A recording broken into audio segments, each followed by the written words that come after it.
আসসালামু আলাইকুম। কারণ ঢাকা শহরে প্রত্যেকটা দোকানে তেলের খুবই সংকট দেখা দিচ্ছে, কারণ তেল পাওয়া যাচ্ছে না। আমি 10 নম্বর থেকে স্বপ্ন থেকে নিয়ে আসলাম দুইটা, আবার আরও অনেক কিছু কেনাকাটা করেছি, তেলও নিয়ে আসছি। যেহেতু তেলটা আমার নিত্যদিনের প্রয়োজন, ঈদের জন্য আমি কিছু কেনাকাটা করেছি, মানে যা প্রয়োজন। সেমাই কিনেছি এখানে 3টা। এটা কি সেমাই বলে? রানী রানী রানী না, হ্যাঁ রানী। আচ্ছা যাই হোক, এটা নতুন আসছে স্বপ্নে, তার জন্য এটা নিয়ে। আর এটা হলো ট্যাং ফটো পান্ডা, ফুড পান্ডা। আর এখানে এটা হলো, এটা তো মানে নিত্যদিনেরই, ঈদের কোনো কিছু বলা যাবে না। পেস্ট, মানে আমি যা যা আনছি তাই আপনাদেরকে দেখানোর চেষ্টা করতেছি। আর এখানে হলো আমি একটা হরলিক্স, আমার ছেলে যেহেতু হরলিক্স খায় তার জন্য আমি একটা প্যাকেটে নিয়ে আসছি। কারণ বয়ম দেখা যায় অনেক, মানে ঘর একদম ভর ভরে যায়, এই জন্য আমি বয়ম না করে আমার ছেলের প্রতিদিনই লাগে, আর ঈদেও লাগবে, কারণ আরও কিনতে হবে, কম অল্প এনেছি। আর এখানে হলো কুলসুম স্পেশাল লাচ্ছা সেমাই, এখানে আমি স্বপ্ন থেকে নিয়ে আসলাম, চিনিটাও নিয়ে আসছি স্বপ্ন থেকে। আর এটা হলো পাস্তা, লবণটাও নিয়ে আসছি। আর কর্নফ্লাওয়ার কন্টিনিউ, এখানে 2 প্যাকেট 2 কেজি। আর হ্যান্ড ওয়াশ প্রিমিয়ামের লাচ্ছা সেমাই এলফোর্ড বনপূর্ণা। আর এটা হলো সাবান, একসাথে নিয়ে আসলাম। আমি সবসময় স্বপ্নতে গেলে সাবান নিয়ে আসি একসাথে, যেহেতু সাবান লাগে। এটাও এলফোর্ড, মানে দিয়ে ভাজা। দুনিয়ার গুঁড়া, যেটা হলো বেসন, বুটের বেসন। আরও অনেক কিছু কেনাকাটা করেছি, ওইগুলো অনেক কিছু ভিডিওতে নেওয়া হয়নি। আসলে রোজা রমজান মাস কাজের ব্যস্ততার কারণে অনেক কিছু মানে আমি দেখাতে পারি নাই। এই যে আরও কিছু বাজার করে নিয়ে আসলাম। ঈদ আসলে আসলে এই বাজার শেষ হইতে চায় না, এটা নাই ওইটা নাই, লিস্ট করে গেলেও দেখা যায় যে এটা বাদ আছে ওটা বাদ আছে। মহিলা মানুষরা একটু ভালোভাবে মানে দেখে শুনে বাজার করে, কিন্তু পুরুষ লোকেরা দেখা যায় যে সমানে বাজার করে নিয়ে আসে। এই জন্য আমি এই বাজারগুলি করে নিয়ে আসছি। আর গাইস, এই যে এই সময়টা সবাই বলে মানে নোংরা ভাবে নাকি বানায়, তার জন্য এখন বলতেছে ওরা নাকি অনেক ভালোভাবে মানে মেশিনের মাধ্যমে বানা। আমি যেন অল্প করে আনছি, আমি পছন্দ করি না, আমার বাচ্চারাও না, আমার হাজবেন্ডে পছন্দ করে, তার জন্য অল্প করে নিয়ে আসছি। আর এই যে নারিকেল, ঢাকা শহরে তো বুঝতেই পারেন নারিকেলের কি দাম। 2টা নারিকেল নিয়ে আসছি। এটা হলো মাওয়া, অল্প করে নিয়ে আসছি সেমাইটা, পায়েসে দেওয়ার জন্য, পায়েস বিরিয়ানি। এটা হলো বিরিয়ানির প্যাকেট 2টা, কারণ এটা তো লাগবেই মাস্ট। এই যে কিসমিস, আমি কিসমিস নিয়ে আসছি আরও আগেও, তারপরও পাইকারি দরে মানে পাইকারি বাজারে গিয়েছিলাম, কিসমিস নিয়ে আসলাম অল্প করে। আর এখানে জিরা নিয়ে আসলাম, জিরাও নিয়ে আসছি, সব ধরনের মশলা নিয়ে আসছি, যেহেতু আমি পাইকারিতে গিয়েছিলাম বাজারে, এই জন্য আমি আবার অল্প করে নিয়ে আসছি। আর এই যে এটা হলো চটপটির ডাল, এটা হলো চটপটির ডাল। আর একটা জিনিস, এটা হলো মানে চটপটিতে দেওয়ার জন্য ফুচকা নিয়ে আসছি, আগলাটাই গোলাপ, মানে প্যাকেট থেকেই আমাকে অল্প করে আমি আর কি নিয়ে আসছি, তারা দিয়েছে এই আর কি। আর এটা হলো 1 কেজি বাসমতি চাল নিয়ে আসছি, মানে বিরিয়ানির জন্য, কাচ্চি বিরিয়ানি যাই রান্না করে। আর এটা হলো এলাচ, আমার ছেলে খুব পছন্দ করে মানে বাসমতির। আর এটা হলো পাঁচফোড়ন, আমি করে রেখে গিয়েছিলাম। আর এটা হচ্ছে চটপটির মশলা, আমার হাজব্যান্ডকে বললে দেখা যায় ও ভুল করে ফেলে, এই জন্য আমি নিয়ে আসলাম। আর এটা তো দেখানোর কোনো কিছু নয়, এটা হলো পোলাওয়ার চাল চিনি গুঁড়া, মানে মোজাম্মেলের। বাচ্চাদের শপিং থেকে আর বাজার মানে যা আর কি শুকনা সব আমি নিজে কিনে ফেলেছি। আমি আলু সিদ্ধ দিয়েছি, এখানে আলু চপ করব আর ডিম চপ করব। যেহেতু আলুর সাথে দিচ্ছি তার জন্য আমি একটু পলিথিনে দিয়ে দিচ্ছি। আজকে ফালুদা রান্না করা হবে, এই জন্য আমি দুধ ভিজিয়ে রাখছি। কেটে নিচ্ছি বেশি করে ইফতারির জন্য, পেঁয়াজু বানাবো, এই জন্য আমি বেশি করে পেঁয়াজ কাটতেছি। দেখতে থাকেন আমার ভিডিওটা। ডালগুলি পাটায় পিষে দিচ্ছি, কারণ ব্লেন্ডারে পিষলে দেখা যায় কি পেঁয়াজুগুলি বেশি মজাও লাগে না, টেস্ট হয় না, এই জন্য আমি একটু কষ্ট করে পাটায় হালকা বেজে নিচ্ছি, বেটে নিচ্ছি। এই যে আমার বাটা হয়ে গেছে।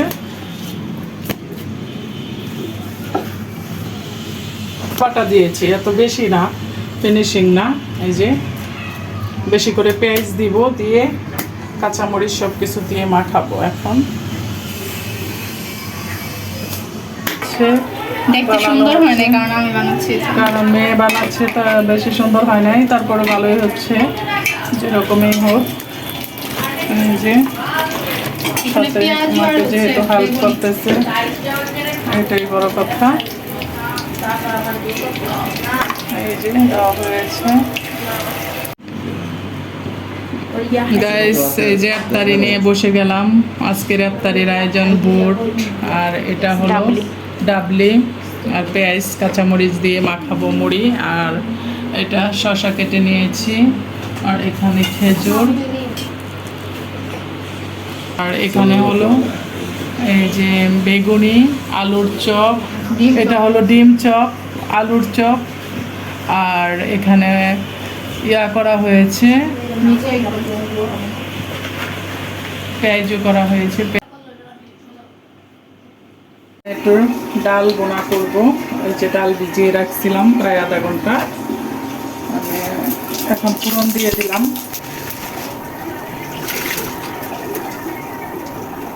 দিয়ে দিচ্ছি রসুন কুচি, দিয়ে দিচ্ছি, কারণ যেহেতু এটা ফ্রোজেন করা ছিল রসুনটা ফুটে উপরে তেল উঠতেছে, পেঁয়াজ আসল টিপসি আমি বলি না, দেখে দেওয়ার মানে হলো তেল ছিটে উপর পর্যন্ত চলে যায়, দেখেন কি অবস্থা হয়ে যায়, এই জন্য আমি এটা দেখে দিলাম, আশেপাশে খুব নোংরা অবস্থা হয়ে যায়। আমাকে টেকনিক টেস্ট করেন, অবশ্যই কমেন্ট করবেন, আপনারা তো কমেন্ট করেন না, ভিডিও দেখেন না, বুঝতে পারলাম না কেন আমার সাথে আপনাদের এত অভিমান। ডাল কারণ এত বেশি ভাজার প্রয়োজন নাই, যেহেতু আমার মেয়ের জামাই সে রসুন মুখের মধ্যে লাগলে নাকি ভালো লাগে, সেই জন্য আমি হালকাই বেজে নিলাম, এখন দিয়ে দিচ্ছি।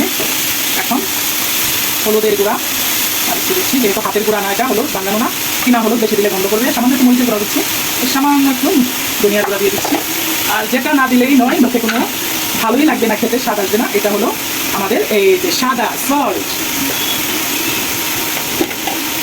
আমার খাবারে সবসময় লবণ কম হয়, আমার মেয়েরা বলে লবণ নাকি আমি সবসময় কম দিই তরকারির মধ্যে।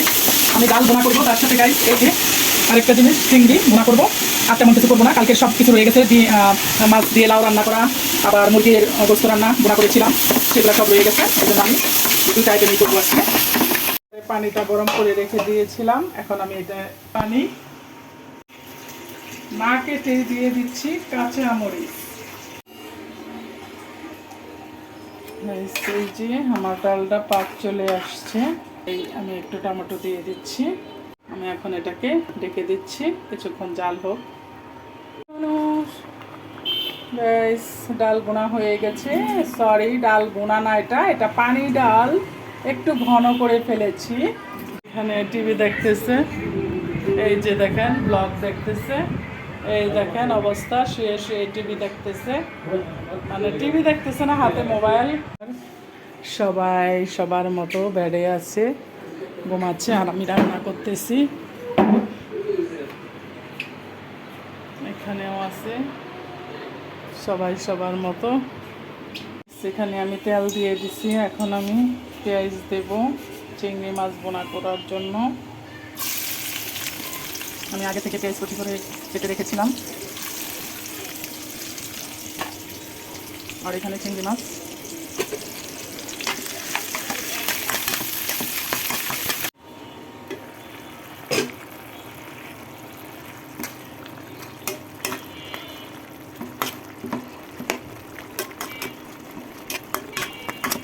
এখনো টমেটোটা ভালোভাবে কষে নাই।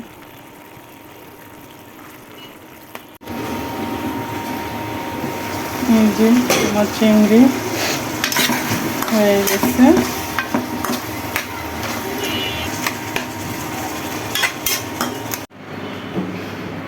গাইস এই যে আমার রান্না ডান।